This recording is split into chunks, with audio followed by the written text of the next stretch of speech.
পরকীয়া প্রেমিকের হাত ধরে পালিয়েছে স্ত্রী, আর সেই প্রতিশোধ নিতে খোদ প্রেমিকের বউকেই বিয়ে করে ঘরে তুললেন ভুক্তভোগী স্বামী। আমি জিত করে আনছি, আমার বউ নিচে ওর বউ আনছে, আমি হেও কষ্ট পাইছি, আমিও কষ্ট পাইছি, দুজনে কষ্ট একখানি হয়েছে, এইভাবে তারপর আনছি। এমনই এক ব্যতিক্রমী আর চাঞ্চল্যকর ঘটনা ঘটেছে টাঙ্গাইলের পেকুয়া গ্রামে।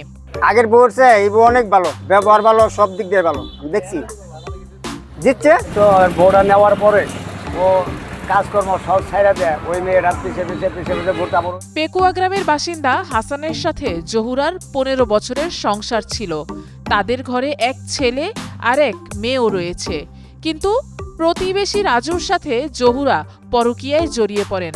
গত মে মাসের 7 তারিখ হাসানকে ছেড়ে রাজুর হাত ধরে পালান জহুরা। স্ত্রীর এমন কাণ্ডে দমে না গিয়ে ক্ষুব্ধ হাসান বেছে নেন অন্য পথ। সোজা চলে যান সাতক্ষীরায় প্রেমিক রাজুর দেশের বাড়িতে। সেখান থেকে রাজুর স্ত্রীকে তার 3 বছরের সন্তান সহ মির্জাপুরে নিয়ে আসেন হাসান। এরপর আর দেরি না করে তাকেই বিয়ে করে নেন। ওই আমাকে পাড়ায় থেকে এক সেরাই বউ নিয়ে গেছে গা একজনের, তার এই সেরাই আবার তার বউ আনছে। এই জন্য আমরা সমাজ থেকে ওই সেরারে পুরস্কৃত করব। এই অদ্ভুত বদলা নিয়ে এখন এলাকায় চলছে ব্যাপক আলোচনা। এমন অদ্ভুত প্রতিশোধের গল্প শুনে অবাক হচ্ছেন সবাই।